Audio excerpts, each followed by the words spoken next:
Hello दोस्तों, कैसे हैं आप सब। Welcome to MR academy. आज हम लोग बिहार स्पेशल की सीरीज का जो डिस्ट्रिक्ट वाइज हमने शुरू किया था, आज उसके अगले ज़िले को हम आज उसमें पढ़ने वाले हैं। इससे पहले हम लोगों ने काफ़ी सारे ज़िले को कवर कर लिया है और आज हम उससे आगे वाले ज़िले को कवर करने का प्रयास करेंगे। तो आइए शुरू करते हैं। देखिए, आज हमें जिस ज़िले को सबसे पहले पढ़ना है वो है हमारा बक्सर। बक्सर अगर आप देखते होंगे तो बिहार का एक इम्पॉर्टेंट ज़िला है और बक्सर अगर आपने मैप के अंदर देखा होगा तो बक्सर से बहुत सारे सवाल आपसे पूछे जाते हैं, जैसे जिसमें कि एक प्रमुख है कि बक्सर का युद्ध कब हुआ। अगर हम इसकी लोकेशन की बात करें तो लोकेशन अगर आप देख पाओगे तो इसकी जो लोकेशन है, अगर ये मान लेते हैं कि ये हमारा बिहार का नक्शा है, तो इस जगह पर जो है एक नदी प्रवेश करती है बिहार के अंदर, जिसे हम लोग क्या बोलते हैं, गंगा नदी। तो ये सवाल भी बन सकता है कि गंगा नदी बिहार के किस जिले में प्रवेश करती है। तो इसका जवाब भी आपका क्या होगा, इसका जवाब भी हो जाएगा बक्सर जिला। अगर इसमें भी स्पेसिफिक अगर आपसे होकर के एक सवाल पूछा जाए कि बक्सर जिले में किस स्थान पर, तो आप वो जगह बता सकते हो चौसा। चौसा नामक स्थान पर ये बक्सर जिले में गंगा नदी प्रवेश करती है। और जब गंगा नदी प्रवेश करती है तो इसकी बिहार में जो कुल लंबाई होती है वो कितने किलोमीटर की है, 445 किलोमीटर की है। और गंगा नदी जो है बिहार के 12 जिलों को टच करते हुए बिहार से निकल जाती है। ठीक है। इसके अलावा अगर आपसे सवाल पूछा जाए कि बिहार के किस जिले में गंगा नदी की लंबाई सबसे अधिक है, तो इसका जवाब क्या हो जाएगा, बिहार के पटना जिले में इसकी लंबाई सबसे अधिक है और वो लगभग आपका कितना है, 99 किलोमीटर के आसपास जो है आपको यहाँ पे देखने को मिलता है।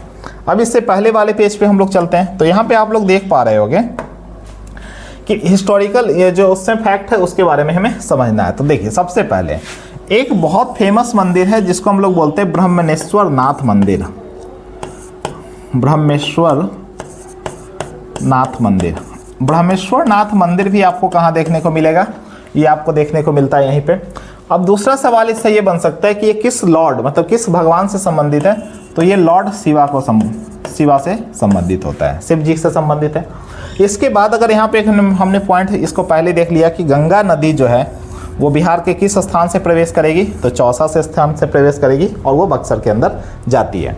अब अगर आप देखोगे तो बक्सर के अंदर आपको बक्सर का युद्ध भी देखने को मिलता है, लेकिन उससे पहले अगर आप फैक्ट को समझते हो तो कुछ फैक्ट्स आपको और याद होने चाहिए। जैसे एक युद्ध हुआ था जिसे हम लोग बोलते हैं कलिंजर का युद्ध। कलिंजर का युद्ध होता है 1531 ईस्वी में हुमायूं और राजा प्रताप रुद्रदेव के द्वारा ये जो युद्ध होता है वो किया जाता है। फिर कलिंजर के युद्ध के बाद अगर आपने देखा तो एक युद्ध होता है सूरजगढ़ का युद्ध। सूरजगढ़ का युद्ध क्या 1534 में हुआ था चौसा के पास में। ये हम लोग इसलिए से पढ़ रहे हैं क्योंकि चौसा जो है वो आपके किस जगह से संबंधित है, बक्सर से संबंधित है। और ये युद्ध किन के बीच में होता है, तो शेर शाह सूरी और महमूद शाह के बीच में ये युद्ध होता है। इसके बाद अगर आप देखोगे तो एक युद्ध और होता है जो 1539 ईस्वी में होता है, जिसे हम लोग बोलते हैं चौसा का युद्ध। तो ये जो चौसा है ये संबंधित हो जाएगा किससे, बक्सर से। और इस युद्ध में क्या होता है, शेर शाह सूरी ने हरा दिया था किसको, हुमायूं की सेना को हरा दिया था। ठीक है। इसके बाद अगर देखें तो 1540 में फिर से एक युद्ध होता है जिसे हम लोग बोलते हैं कन्नौज का युद्ध, या इसे ही दूसरे शब्दों में बोला जाता है बिलग्राम का युद्ध। तो ये भी किन के बीच में हुआ है, शेर शाह सूरी और हुमायूं के बीच में। इस युद्ध में भी हुमायूं जो है हार जाते हैं और जीतते कौन है, जीत जाते हैं आपके शेर शाह सूरी। और शेर शाह सूरी के द्वारा इस युद्ध के बाद ही अगर आप देखोगे ना तो इसके बाद इन्होंने सूर वंश की स्थापना की थी। और सूर वंश जो है वो लगभग आपका 1540 से लेके 1555 तक चलता है। इससे पहले हालांकि ये भी होगा कि शेर शाह सूरी की भी मृत्यु हो जाएगी एक युद्ध के दौरान, अगर हम देखें तो यहाँ पे देख सकते हैं। एक और होता है कलिंजर अभियान। कलिंजर अभियान जो है 1544-1545 में फिर से किया जाता है शेर शाह सूरी के द्वारा। और इस युद्ध के दौरान जो इनका किला होता है जहाँ पे इनके शस्त्रागार रखे गए थे वहीं पर आकर के एक गोला फट जाता है और उसी के दौरान इनकी मृत्यु हो जाती है, शेर शाह सूरी की जो है मृत्यु हो जाती है। आप सभी लोग बताओगे, शेर शाह सूरी ने एक सड़क बनवाया था जिसे हम लोग बोलते हैं grand trunk road. Grand trunk road, आप लोग कमेंट बॉक्स में ये बताइएगा कि आज जो है ना ग्रैंड ट्रंक रोड जो है वो कौन से नेशनल हाईवे के अंतर्गत आता है। ये आप लोग कमेंट बॉक्स में इसके बारे में ज़रूर बताइएगा। जिसका भी कमेंट अच्छा होगा मैं उसे लाइक दे दूंगा। ठीक है। अब आगे अगर देखें तो एक युद्ध और होता है बैटल ऑफ सरहिंद। सरहिंद का युद्ध क्या होता है, 1555 में होता है, जिसमें वापस से हुमायूं जो है वह सूर्यवंश के ऊपर हमला करते हैं और हुमायूं जो है इस युद्ध को जीत जाते हैं। तो ये हमने पढ़ा बैटल ऑफ बक्सर से संबंधित कुछ फैक्ट्स को। इसके बाद अगर देखा जाए तो एक सवाल जिससे पूछा जा सकता है, बक्सर के युद्ध से संबंधित जो है वो भी सवाल आपसे कई सारे एग्जाम्स में पूछे जाते हैं। बक्सर का युद्ध, कि बक्सर का युद्ध क्यों हुआ है, इसके पीछे का रीजन। तो देखिए, बक्सर का युद्ध जो है वो 1764 ईस्वी में होता है और 1764 ईस्वी में देखोगे तो इसमें भारत की तरफ से 3 लोगों ने शामिल हुए थे। एक तो थे मुगल सम्राट जिनका नाम क्या था, शाह आलम द्वितीय, और एक थे अवध के नवाब। अवध के नवाब कौन थे, जिनका नाम था सुजाऊ दौला, और एक व्यक्ति और थे जिनको बंगाल के नवाब थे, लेकिन उनको बंगाल के नवाब के पद से 1763 में ही क्या किया जाता है, हटा दिया जाता है। तो एक व्यक्ति और थे जिन्हें क्या बोला गया था, मीर कासिम। इन तीनों की कंबाइंड सेना को किन्होंने हरा दिया था, अंग्रेजों की सेना ने हरा दिया था। जिसके बाद 1765 में इन दोनों के बीच में एक संधि होती है जिसे इलाहाबाद की संधि कहते हैं। वो आपसे और भी पूछे जा सकते हैं शेर शाह से संबंधित। शेर शाह से एक सवाल पूछा जाता है कि शेर शाह के बचपन का नाम क्या था। तो अगर आपसे यह सवाल पूछा जाए तो बचपन का इनका नाम क्या है, फरीद खां, और इनको शेर खां की उपाधि दी जाती है बहार खां नुहानी के द्वारा।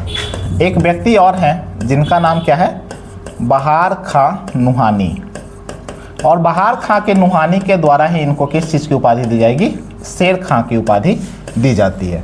तो ये कुछ फैक्ट्स हैं जो आपको बक्सर जिले से संबंधित याद रखने चाहिए, जो आपके किसी भी एग्जाम्स में पूछे जा सकते हैं। अब हम इस क्रम को आगे बढ़ाते हैं। अगला जो जिला हमें पढ़ना है वो है हमारा भोजपुर जिला। अगला जिला जिस चीज़ को हम पढ़ने वाले हैं वो हमारा है भोजपुर।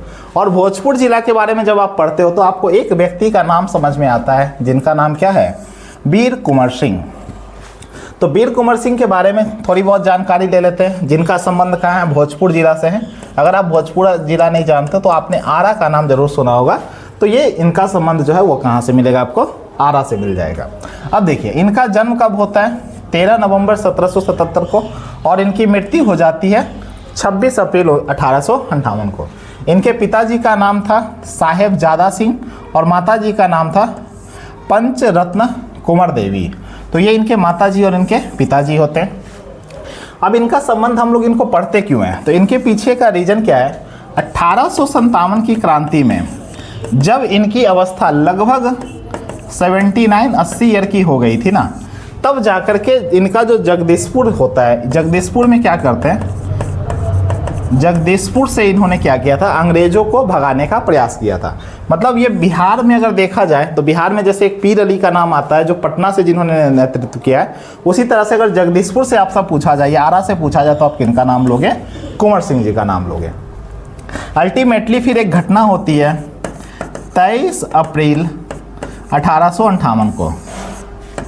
23 अप्रैल 1858 को ये क्या करते हैं, वापस से जगदीशपुर में आते हैं और जो इनका झंडा होता है वो झंडा ये फहरा देते हैं। तो ये कुछ था। अब इनके मृत्यु के बाद क्या होता है, इनके याद में बहुत सारी चीज़ें की जाती हैं। जैसे इनके नाम पर अगर आप देखोगे ना तो वीर कुंवर सिंह सेतु ब्रिज भी बनाया गया है, जिसे हम लोग आरा छपरा ब्रिज के भी नाम से जानते हैं। तो गंगा नदी के ऊपर बना हुआ है और इसका उद्घाटन कब हुआ है, 2017 ईस्वी में। उसी के बाद अगर देखोगे तो जब 2018 ईस्वी में इनका 160वां बर्थ एनिवर्सरी हुआ था, तो उनकी याद में वीर कुंवर सिंह आज़ाद पार्क का भी क्या किया जाता है, गठन किया जाता है। इसके अलावा अगर आप देखोगे तो वीर कुंवर सिंह एक विश्वविद्यालय भी बनाया गया है, जिसकी स्थापना कब हुई थी, 1992 ईस्वी में हुई है। और वीर कुंवर सिंह, अब अगर आगे की ओर चलें तो अगला जो जिला हमें पढ़ना है वो है हमारा दरभंगा। दरभंगा में कौन कौन सी चीज़ें हैं जो प्रसिद्ध हैं, जो आपके एग्जाम्स पॉइंट ऑफ व्यू से काफ़ी इंपॉर्टेंट हो सकते हैं।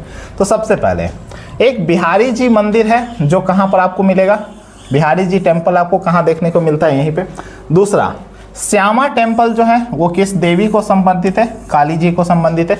इन दोनों से सवाल आने की संभावनाएं कम होती है। सवाल आपका यहाँ से बनता है, पूछा जाता है कि अहिल्या स्थान कहाँ है, अहिल्या आपने अगर रामायण सुना होगा तो इनका नाम आपने सब अवश्य सुना होगा।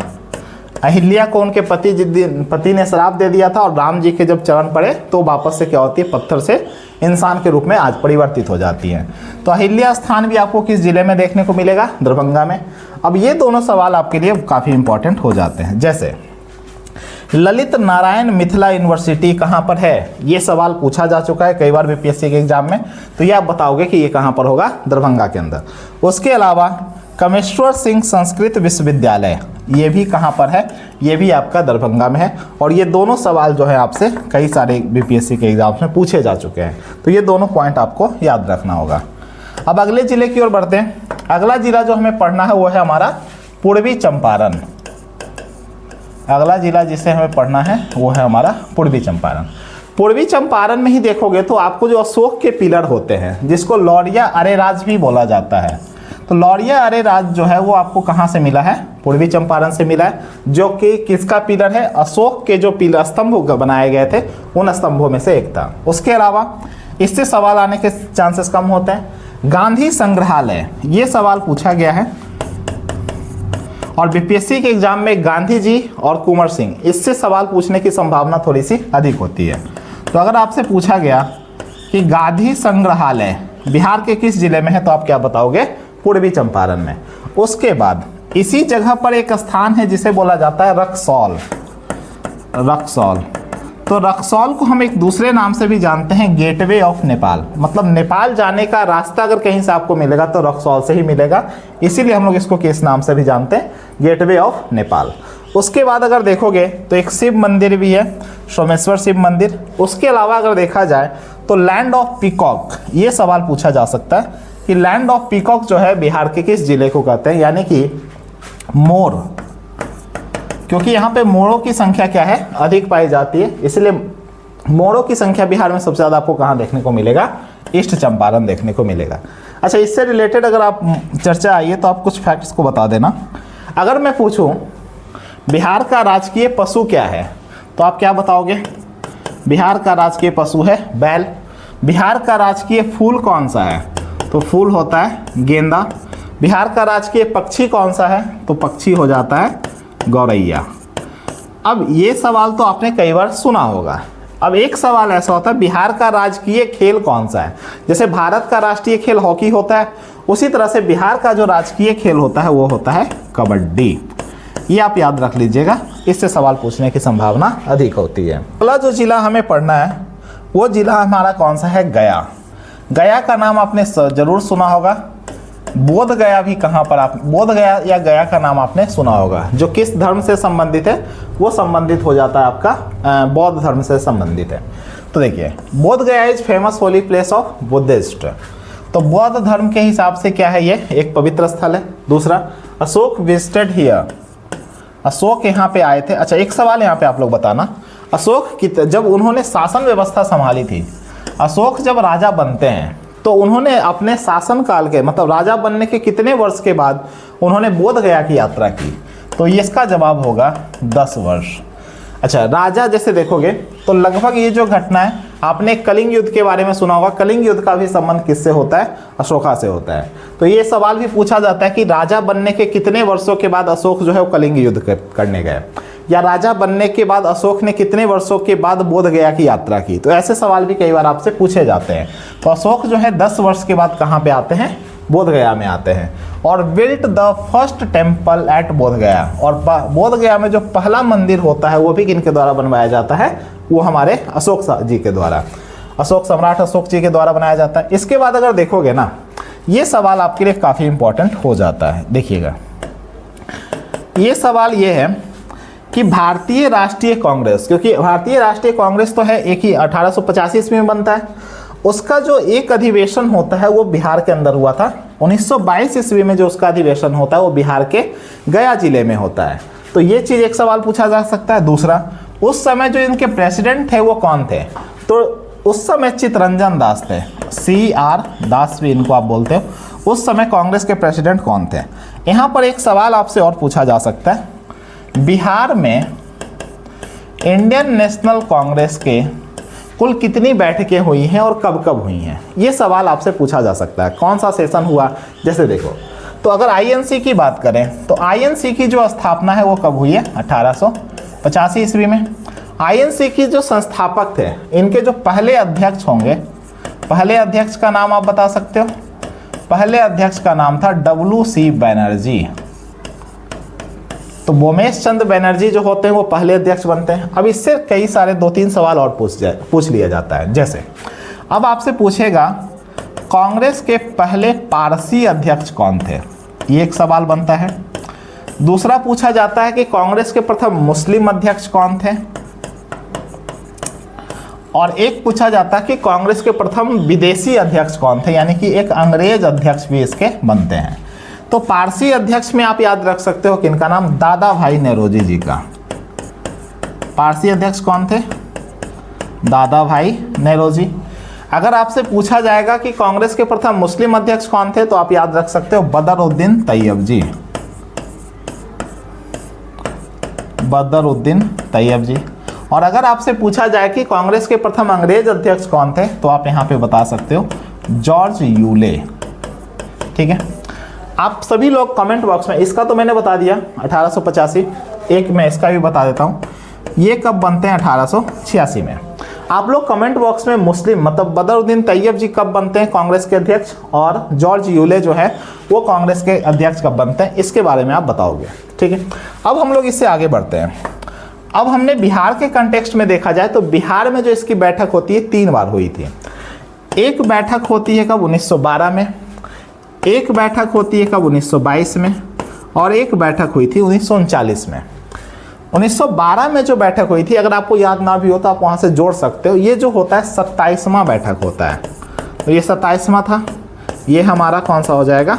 37वां हो जाएगा। और जो 1939 में जो बैठक हुई थी वो बैठक कौन सी होगी? 54वां बैठक। ठीक है, 27वां बैठक जो 1912 में हुआ वो कहाँ पे होता है? तो पटना, और पटना भी ना दे तो आप एक जगह का नाम याद रख लेना, बांकीपुर के अंदर। ठीक है, 1922 में अभी हमने देखा कि कहाँ पे होता है, तो गया के अंदर हुआ था। और 1939 में रामगढ़ में होता है। रामगढ़ अब झारखंड में है, लेकिन उस वक्त जो था ये कहाँ पे था? बिहार के अंदर था। ठीक है, तो ये था।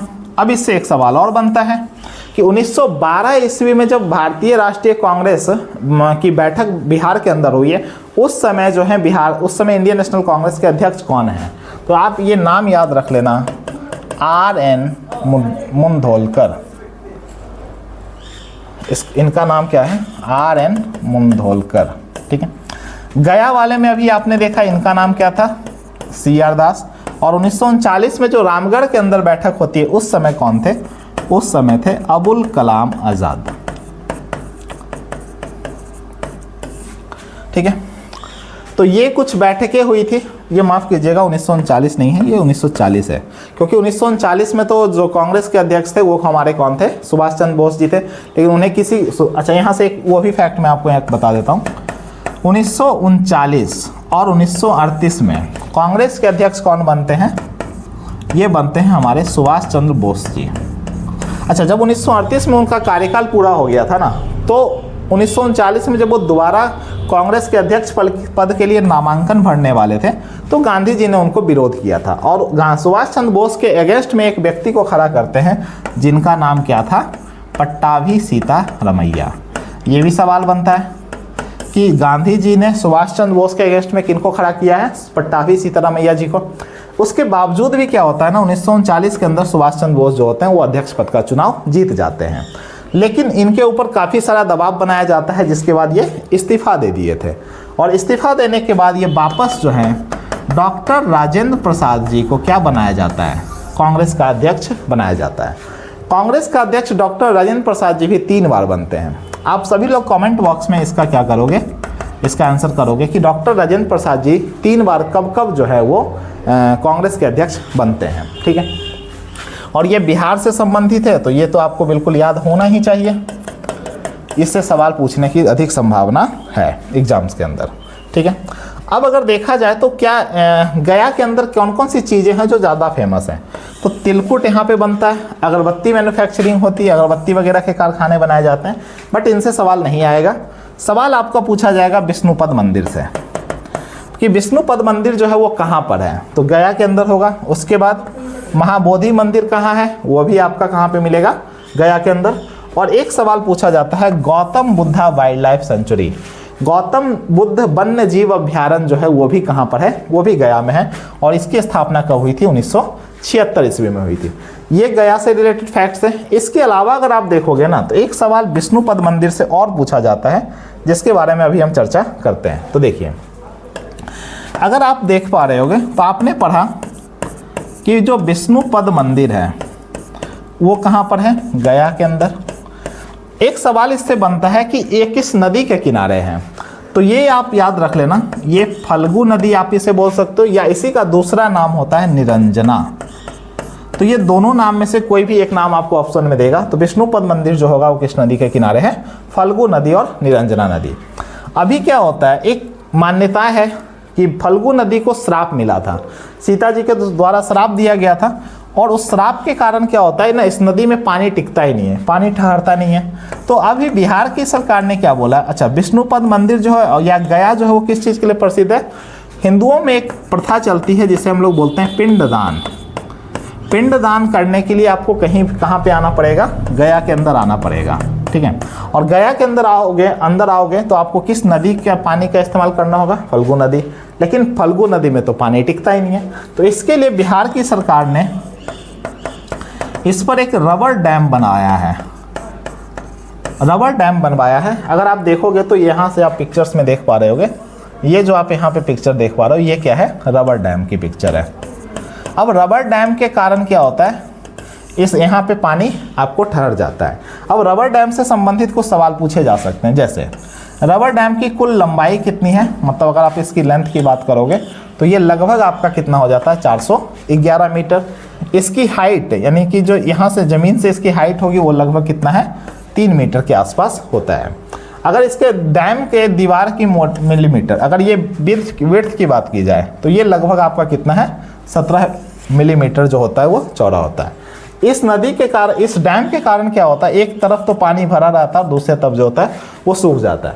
बट अभी भी फिलहाल की स्थिति को देखा जाए तो ये ज़्यादा बेहतर स्थिति में है। अब दूसरा सवाल बन सकता है इससे कि रबर डैम का जो उद्घाटन हुआ है वो कब किया गया, तो ये आप याद रख लेना, रबर डैम का उद्घाटन कब किया जाता है, 2022 ईस्वी में। उस समय बिहार के मुख्यमंत्री हैं श्री नीतीश कुमार जी, और इन्हीं के द्वारा क्या किया जाता है, ये उद्घाटन किया गया था। तो ये कुछ फैक्ट्स हैं जो रबर डैम यानी कि उससे आपको सवाल पूछे जा सकते हैं। एक सवाल अगर और पूछेगा, इस रबर डैम का जो डिज़ाइन है वो किसने तैयार किया है, तो डिज़ाइन जो है वो IIT रुड़की के द्वारा जो है इसका डिज़ाइन तैयार किया जाता है, ठीक है। अब आगे की ओर बढ़ते हैं। अगला जो जिला हमें पढ़ना है वो है हमारा जमुई जिला। जमुई जिला का अगर पुराना नाम अगर आपसे पूछा जाए तो जामबिहिया ग्राम इसका पुराना नाम था, जामबिहिया ग्राम, ठीक है। एक सवाल तो यहाँ बनता है। दूसरा अगर देखा जाए तो जमुई में आयरन ओर, कोयला, फिर ओर ऑफ गोल्ड, मार्बल्स और ये सब चीज़ें आपको सबसे अधिक देखने को मिलेगा कहाँ पे, जमुई के अंदर। और यहाँ पे कोई इससे कोई बहुत ज़्यादा खास क्वेश्चन नहीं बनता, बट इन दोनों पॉइंट से सवाल पूछे जाते हैं। जैसे अब आपने सुना होगा वन्य जीव अभ्यारण्य के बारे में, तो आप याद रख सकते हो नागी वन्य जीव अभ्यारण्य,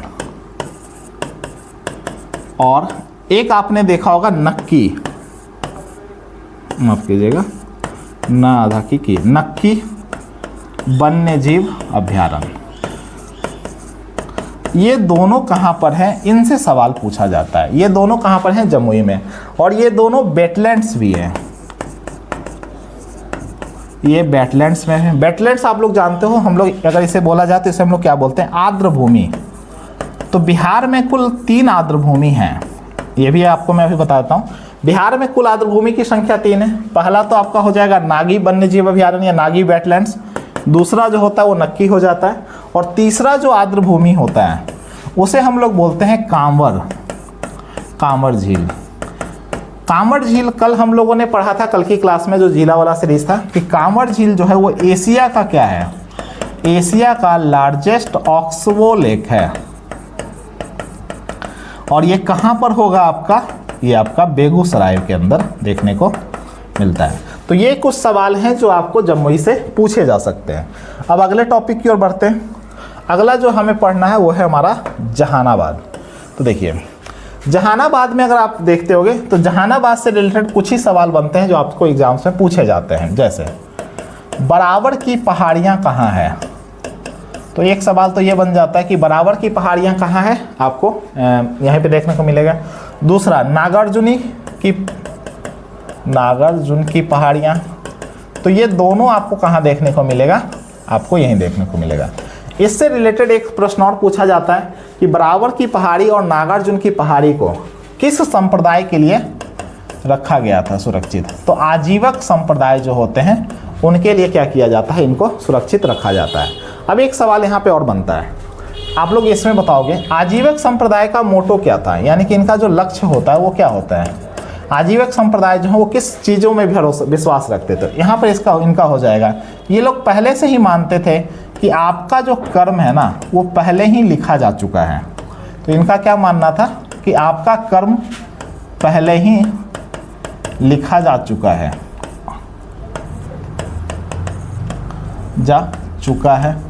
और एक सवाल और बनता है कि आजीवक संप्रदाय के संस्थापक कौन थे, तो वहाँ पे आप बता सकते हो मक्खली गोसाल जो है उन्होंने क्या किया था, इस आजीवक संप्रदाय की स्थापना की थी। इसके बाद अगर देखोगे तो वही सेम चीज़ है, Barabar hills, twin hills of Barabar and Nagarjuni, ये इसको जुड़वा पहाड़ी भी बोलते हैं। और अगर आप देखोगे तो इससे ज़्यादा एक सवाल नहीं पूछा जा सकता, एक सन टेम्पल है भेलावार में, उसके बारे में। बट आपसे जो सन टेम्पल के बारे में सवाल पूछा जाएगा तो वो सन टेम्पल जो है वो देव से सवाल पूछा जाएगा, जो हमने कहाँ पे पढ़ा था, औरंगाबाद के अंदर। तो पूछा भी जाता है कि बिहार में जो सूर्य मंदिर है वो कहाँ पर है, तो सूर्य मंदिर जो आपसे पूछा जाएगा वो औरंगाबाद से संबंधित होगा, न कि जहानाबाद से। ठीक है, अब इससे हम आगे बढ़ते हैं। अगला जो हमें पढ़ना है, देखिए अगला जो है वो हमारा है कैमूर जिला। कैमूर को हम लोग राइस बॉल ऑफ बिहार भी बोलते हैं, यानी कि चावल का कटोरा बिहार के किस जिले को बोला जाएगा, तो वो आपका कैमूर है। उसके बाद अगर देखोगे तो यहाँ से एक सवाल आपसे ये पूछा जा सकता है, कैमूर वाइल्ड लाइफ सेंचुरी, तो इसके नाम में ही पता चल रहा है, तो आप इसका आंसर डायरेक्टली कर सकते हो, ये किस जिला में होगा, कैमूर जिला में होगा। इसके बाद अगर कटिहार, अगला जो जिला है वो हमारा कौन सा है, कटिहार से संबंधित कुछ सवाल पूछे जा सकते हैं। जैसे मखाना प्रोसेसिंग इंडस्ट्रीज, कटिहार में ही आप देखोगे ना तो मखाना से संबंधित जो है वो आपको काफ़ी सारे उद्योग देखने को मिल जाएंगे, तो इससे सवाल बनने की संभावना अधिक है। और पिछले वित्त वर्ष में अगर देखोगे तो एक मखाना बोर्ड के गठन की भी बात की गई थी, कि मखाना बोर्ड के भी गठन की हम बात करेंगे, तो ये चीज़ हो सकती है। जूट मिल भी यहाँ पर है, लेकिन यहाँ से सवाल नहीं बनता है। सवाल अगर जूट मिल से पूछा भी जाएगा अगर आपसे, तो जूट मिल से एक सवाल पूछा जाता है कि बिहार के किस जिले में जूट मिल की संख्या जो है वो सबसे अधिक है, तो इसका आंसर क्या हो जाएगा, पूर्णिया, ना कि इसका आंसर क्या करोगे आप, कटिहार नहीं करना है। और अगला जो जिला है वो है खगड़िया में बस आप एक चीज़ याद रख सकते हो, कात्यायनी स्थान जो है ये है, इससे सवाल पूछा जा सकता है। कात्यायनी स्थान जो है वो कहाँ पर है, वो आपका देखने को मिलेगा खगड़िया के अंदर। और दूसरा सवाल होता है कि ये किस नदी के किनारे है, तो ये कोसी नदी के किनारे आपको देखने को मिलता है। अब अगर इससे आगे की ओर चलें तो अगला जो जिला हमें पढ़ना है वो है हमारा गोपालगंज। तो गोपालगंज के बारे में थोड़ा सा जान लेते हैं पहले। देखिए गोपालगंज में अगर देखा जाए तो बिहार का यह एकमात्र ऐसा जिला है जहाँ पर कि सेक्स रेशियो सबसे ज़्यादा है। ठीक है, जैसे सेक्स रेशियो होता है क्या है, मान लेते हैं कि 1000 लड़के हैं तो 1000 लड़कों पर कितनी महिलाएं हैं या कितनी लड़कियां हैं, उसे ही हम क्या बोलेंगे, उसे सेक्स रेशियो बोलेंगे।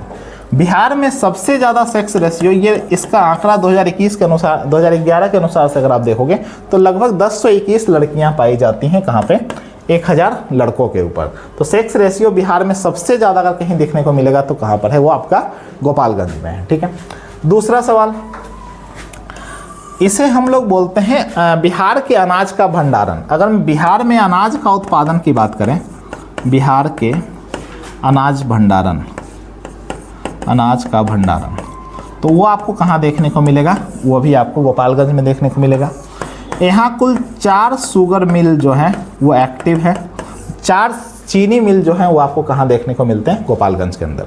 और गोपालगंज से जो सवाल आता है वो सबसे फेमस सवाल की बात करें तो वो सवाल बनता है इस मंदिर के ऊपर से। ये जो मंदिर आप देख रहे हो ना, इसे बोला जाता है थावे मंदिर। थावे मंदिर, ये अगर आप ये देख पा रहे होगे तो ये थावे मंदिर का एंट्रेंस है, यानी कि ये क्या है? प्रवेश द्वार है। और यहाँ से आप क्या कर सकते हो? एग्जिट कर सकते हो, ठीक है, यहाँ से बाहर निकलने का।